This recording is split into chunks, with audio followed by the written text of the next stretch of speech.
Welcome to PIMCO Pod. In this episode, we discuss how, amid geopolitical uncertainty, dispersion across credit markets, rather than a broad risk-off move, has become the dominant investment signal. Stay tuned after the conclusion of the podcast for additional important information.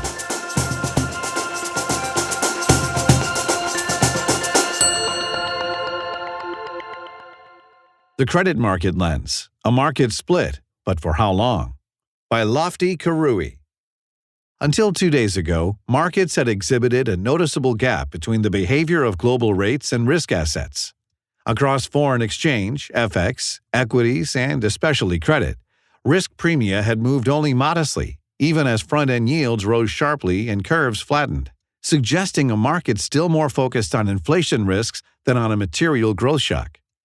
That stance was partly shaped by last year's Liberation Day tariff volatility episode, which conditioned investors to look through policy noise and avoid leaning too aggressively into downside scenarios, despite a more complex geopolitical backdrop today. Price action over the past 2 trading sessions suggests this gap may now be narrowing, as markets may be starting to shift its focus toward downside risks to growth. While the ultimate path of the conflict remains highly uncertain, a more prolonged return to pre-conflict conditions would likely prompt a broader and sharper repricing of growth risk. That asymmetry continues to make owning duration, a gauge of interest rate risk that tends to be higher in longer-dated bonds, increasingly compelling, particularly given key differences between today's conditions and the 2022 inflation episode, including a more balanced labor market, higher borrowing costs, and weaker aggregate demand. For more, see our latest Cyclical Outlook, Layered Uncertainty, Conflict, Credit Stress, and AI. The dollar, bonds, and risk, a tougher hedge, but only locally.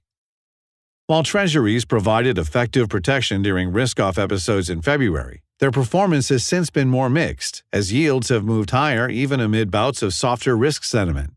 This has reignited the debate around the value proposition of duration and the U.S. dollar as hedges in an inflation-dominated regime. So far, cross-asset correlations remain broadly consistent with historical patterns.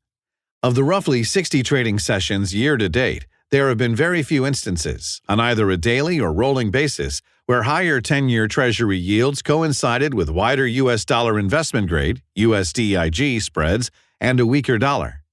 The frequency of such episodes in 2026 remains below its long-run median. To find a more persistent clustering of this dynamic, one must look back to the immediate aftermath of Liberation Day in April 2025. Since then, evidence of its persistence has been muted. USDIG holds firm, but relative value looks locally stretched. As of the 27th of March, USDIG spreads are only 3 basis points (BPS) wider relative to their level prior to the start of the Iran conflict. A few factors likely explain this resilience. First, USDIG spreads entered this episode with some embedded risk premium, largely reflecting earlier technical pressure from heavy supply in the first 2 months of the year and providing some cushion. Second, the backup in yields has made high-quality credit incrementally more attractive, helping to stimulate demand. Third, primary market activity has moderated, easing the technical overhang. Whatever the precise mix of drivers, the outcome is clear. IG cash bonds now screen locally rich relative to the CDX IG Credit Default Swap Index, and, somewhat surprisingly, relative to agency mortgage-backed securities, MBS, where spreads have continued to widen as rates volatility has picked up. Credit breaks the equity link. Aside from the strong showing in USDIG, 3 broader themes have also emerged in recent weeks. First, in both the U.S. and Europe, credit has outperformed its beta relationship, or typical degree of sensitivity, to equities since the start of the Iran conflict. We would note that the strong concentration of the S&P 500 does not fully explain the outperformance of U.S. credit since the start of the conflict. Even when taking the equal-weighted S&P 500 (SPW) as a benchmark, the outperformance still holds true. Second, U.S. credit spreads have outperformed their European peers, consistent with a macro backdrop in which the growth, inflation, and policy mix has deteriorated more meaningfully in Europe. Third, in Europe, corporate IG credit has outperformed sovereign credit, as evidenced by the more modest widening versus BTP, 10-year Italian versus German, and OAT, 10-year French versus German spreads. pointing to a market that is more focused on fiscal risks than corporate credit quality. Absent a reversal in oil prices, it is difficult to see this relative value dynamic reversing. Emerging market EM credit. Latin America shines. While the Bloomberg EM/USD Hard Currency Index has delivered negative total returns year to date, under the surface there has been a high degree of dispersion across regions in the wake of the Iranian conflict, with Latin America materially outperforming. This outperformance has been underpinned by three key ingredients: starting valuations, commodity exposure, and the region's beta to the U.S.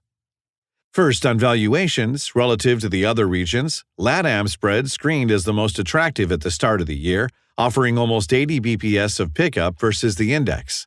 And despite this year's outperformance, the region still offers 60 bps of excess spread versus the index.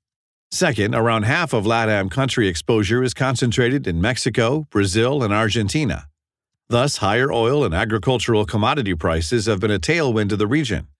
Lastly, the region has historically had a high beta to U.S. growth, and despite economic headwinds of its own, the U.S. is still likely to outperform the rest of its advanced economy peers. Sizing the spillover, BDC-BSL exposure in context. Two more non-listed business development companies, BDCs, investment vehicles for corporate direct lending, have joined the list of vehicles effectively capping investor redemptions.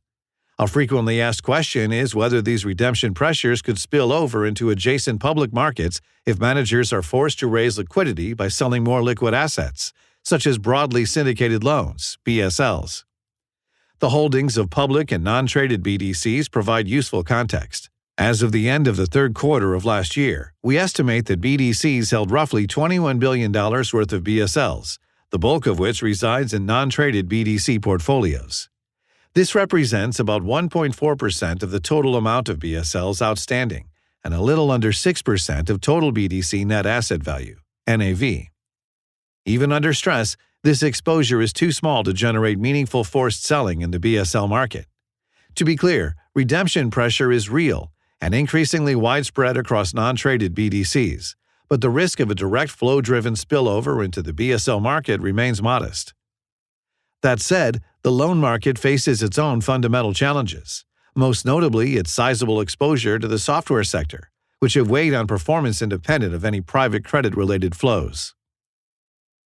B3E, marginally supportive for high-quality securitized products, mixed implications for bank bond supply. The Office of the Comptroller of the Currency, OCC, the U.S. Federal Reserve, and the Federal Deposit Insurance Corporation, FDIC, have released a revised capital proposal, broadly in line with expectations, replacing the more punitive Basel III Endgame, B3E, with a simpler, more risk-sensitive framework. While the changes fall well short of a return to pre-global financial crisis, GFC norms, they deliver modest but tangible capital relief through lower and more granular risk weights. For mortgages in particular, a more generous loan-to-value definition further reduces capital intensity. Taken together, the adjustments should free up balance sheet capacity, allowing banks to retain more high-quality assets, especially residential mortgages and senior securitized products. On the margin, this is supportive for high-quality securitized markets as it could unlock incremental demand while lowering borrowing costs. By contrast, corporate leverage lending is unlikely to see a meaningful return to bank balance sheets. The implications for bank bond issuance are more nuanced. Although regulatory relief could, in principle, support balance sheet expansion and higher supply, recent dynamics suggest this effect may be limited. For context, banks accounted for just 5% of IG net issuance last year, the lowest share since the GFC, while senior bank bonds have modestly underperformed the broader IG index year to date. Bank-private markets linkages, an interesting transatlantic contrast. Recent headlines suggest the ECB is taking a closer look at European banks' exposure to private credit.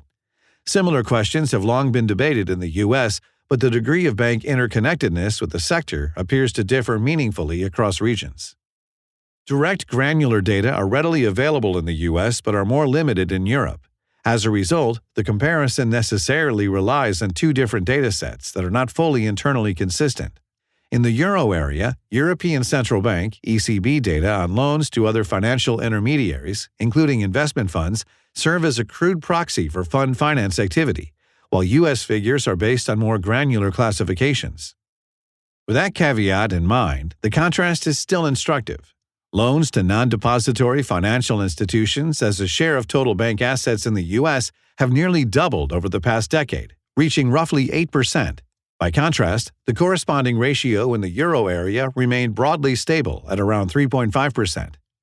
This divergence reflects both the faster growth of private credit and private markets more generally in the U.S., as well as the more central role European banks continue to play in direct lending to non-financial corporations. Put differently, while banks have become an increasingly important source of liquidity and leverage to private credit managers in the U.S., that linkage has remained more muted in Europe.